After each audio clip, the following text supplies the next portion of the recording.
The moment we go quiet, people get uncomfortable, not because we said something wrong, not because we did anything wrong, because silence removes something people are terrified to lose: access. And the moment someone loses emotional access to us, they stop seeing us clearly.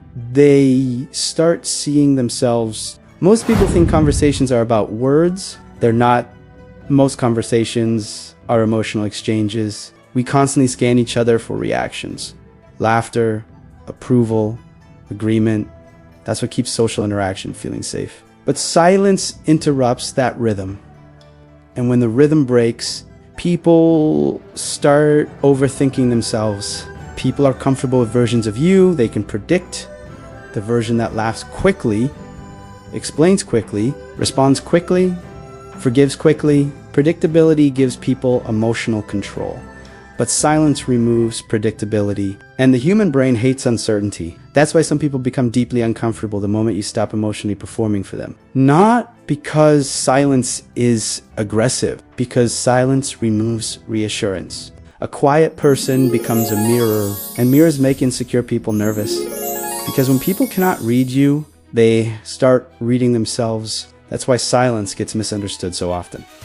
People begin projecting onto you. Suddenly you're arrogant, cold, judgmental, hiding something even when you've done nothing, because silence creates an informational vacuum, and insecure minds rush to fill space with assumptions. We have all felt this at some point. The moment we stopped over-explaining, certain people became uncomfortable. The moment we stopped chasing conversations, some relationships became strangely distant. The moment we stopped reacting emotionally, people started acting differently around us. Not louder, more uncertain. Controlling people.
Fuse the two. The human brain struggles with unresolved patterns.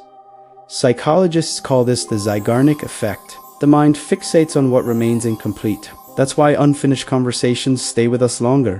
Why unanswered messages create anxiety. Why uncertainty keeps people mentally attached. Silence creates psychological tension.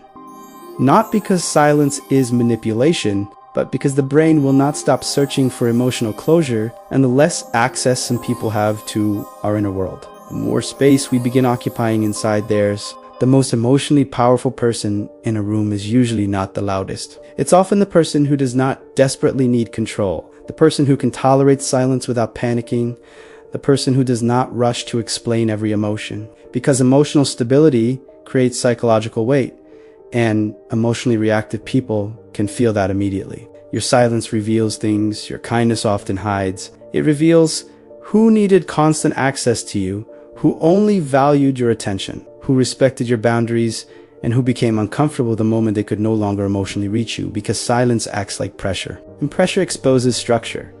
Some relationships become calmer. Others immediately begin cracking. Most emotionally secure people are not disturbed by silence.